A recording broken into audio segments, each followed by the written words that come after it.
पंचायती राज मंत्री रमेश मीणा ने कहा कि मैंने कभी किसी सरपंच को भ्रष्टाचारी नहीं कहा, लेकिन नागौर सहित कुछ जिलों में जो गड़बड़ियां पाई गई हैं, उनकी जांच होने में क्या दिक्कत है। यदि जांच में गड़बड़ियां नहीं पाई गई तो मुझसे इस्तीफा मांगने की जरूरत नहीं, मैं खुद ही इस्तीफा दे दूंगा। प्रदेश में इन दिनों पंचायती राज मंत्री रमेश मीणा और सरपंच संघ ये दोनों चर्चा में है। रमेश मीणा को लेकर कुछ आरोप लगे हैं, लेकिन सरपंचों का एक गुट उनके पक्ष में भी उतरा है। पूरा मामला क्या है, क्यों विरोध हो रहा है, क्या विवाद है, बात करते हैं मंत्री रमेश मीणा से।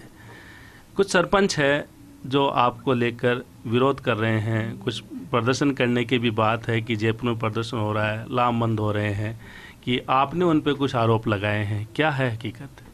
सबसे पहले तो मैं ये कहना चाहूँगा कि सरपंचों के बारे में मैंने आज तक नहीं कहा है एक शब्द भी, क्योंकि सरपंच चुना हुआ व्यक्ति है और वो आता है, और हमारा महात्मा गांधी जी का सपना, स्वराज का सपना सरपंच ही साकार कर सकता है। क्योंकि हमारे मुख्यमंत्री जी अशोक गहलोत साहब का हमें दिशा निर्देश है। जैसे ही मुझे पंचायत राज विभाग मिला तो उन्होंने कहा कि भाई गरीब तक हमारी जो पात्रता है, जो लोग हैं गरीब तक विकास पहुंचना चाहिए, उसकी झोंपड़ी तक जितनी भी हमारी विभाग की पंचायत राज की योजना है उसके घर तक पहुंचे और लोगों को लगेगा पंचायत राज में काम हो रहे हैं, विकास के काम हो रहे हैं, गुणवत्ता वाले काम हो रहे हैं। तो हम जहाँ पर भी जाते हैं वहाँ हमने करीब 17-18 जिलों का दौरा किया है मैंने। तो वहाँ पर हम खुद फील्ड में जाते हैं, अधिकारियों की टीम बनाकर अलग अलग रैंडम रूम में हम चेक करते हैं कि काम अच्छा हो रहा है, नहीं हो रहा, काम धरातल पे कैसा है और हमें क्या करना है। तो सरपंचों से भी हम सलाह मशवरा करते हैं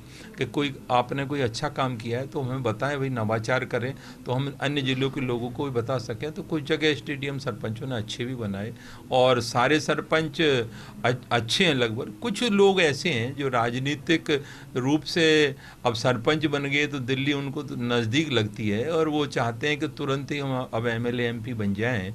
तो उसकी व्यवस्था में कुछ पैदल मार्च कर रहे हैं और कुछ लोग बड़े पैसे वाले पहले से ही हैं या सरपंच के दौरान बन गए, फॉर्च्यूनर मेंटेन कर रहे हैं। तो जो लोगों की मंशा है आगे बढ़ें, लोकतंत्र में सबको अधिकार है। हमने जो बात कही कि बाड़मेर और नागौर की, ज़्यादातर तो नागौर की बात है, बाड़मेर के लोगों से चर्चा हो गई, उन्होंने कहा कि भाई हम सुधार कर लेंगे। लेकिन नागौर के वहाँ जो काम को हमने देखा, मूडवा के 2-4 काम देखे, दूसरी पंचायत में हमने काम देखे, तो वहाँ धरातल पे कुछ काम नज़र नहीं आए। तो हमने कहा कि भाई ये तो गलत बात है, इनमें सुधार किया जाए।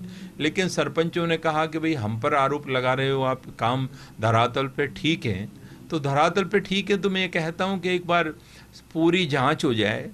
यदि मैं गलत हूँ तो मैं मंत्री पद से इस्तीफा देने के लिए तैयार हूँ। आपको मांगने की ज़रूरत नहीं पड़ेगी इस्तीफा। मुख्यमंत्री से कह रहा हूँ कि भाई इसको हटाओ, हटाने की ज़रूरत नहीं पड़ेगी, मैं खुद ही इस्तीफा दे दूँगा।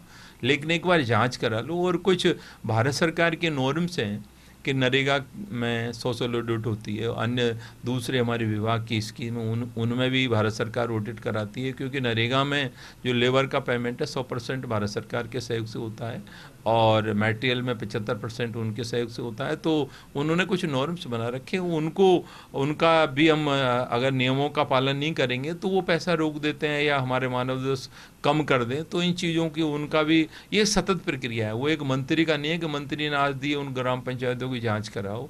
हम रेगुलर रैंडम से ये काम करते रहते हैं। तो उसमें जहाँ सरपंच अच्छा काम करते हैं तो उनकी सराहना भी करते हैं। और जो लोग अनियमितताएँ कर रहे हैं, हमारे अधिकारी हों चाहे जनप्रतिनिधि हों, उनके खिलाफ हम कार्रवाई भी करते हैं। तो ये जो हमें अनियमितताएँ जो आई हैं धरातल पे, जो लगा है कि भाई काम नहीं हो रहा है, गरीब को काम नहीं मिल रहा, प्रथम वरीयता के जो नरेगा का एक्ट बना हुआ है उनको लांघ करके बड़े लोगों को काम देना, बड़े लोगों को फ़ायदा पहुंचाना, तो हमारी सरकार की मंशा है कि पात्र व्यक्ति है, गरीब है, SC ST है, BPL है, आपके प्रधानमंत्री आवास के लाभार्थी हैं, विकलांग है, एकल महिला है, इन लोगों को प्रथम वरीयता से काम मिलना चाहिए। लेकिन अधिकारियों ने इसको दरकिनार करते हुए लघु सीमांत कृषकों को फ़ायदा पहुंचाया। काफ़ी जगह कुछ ऐसे तालाब बना दिए जिनका यूज नहीं है, वहाँ मोटी मोटी दीवारें बना दी और पैसा अब जो FTO आया 3 साल से जो काम चल रहा है, तो हमें लगा कि यहाँ कहीं अनियमितता हुई है तो वहाँ जांच की ज़रूरत है। तो सरपंचों को डर इस बात का बैठ गया कि जांच होगी तो हमारी पोल खुलेगी तो सरपंच को डरने की जरूरत नहीं है। यदि काम किया है और मैं कुछ कह रहा हूँ आपको लगता है तो जांच तो करवा लें एक बार। मंत्री रमेश मीणा जिन्होंने हर मुद्दे पे साफ गोई से अपनी बात रखी है और एक बड़ा बयान उन्होंने दिया है कि अगर जांच में कहीं गड़बड़ नहीं पाई जाती है, जो उन्होंने कहा है कि गड़बड़ हुई है वो नहीं पाई जाती है, तो इस्तीफ़ा मांगने की ज़रूरत नहीं है, वो खुद इस्तीफ़ा दे देंगे। लेकिन जीरो टॉलरेंस की नीति पे काम करेंगे और किसी से डरेंगे नहीं। कैमरामैन संजय के साथ Naresh Sharma, first India news, Jaipur.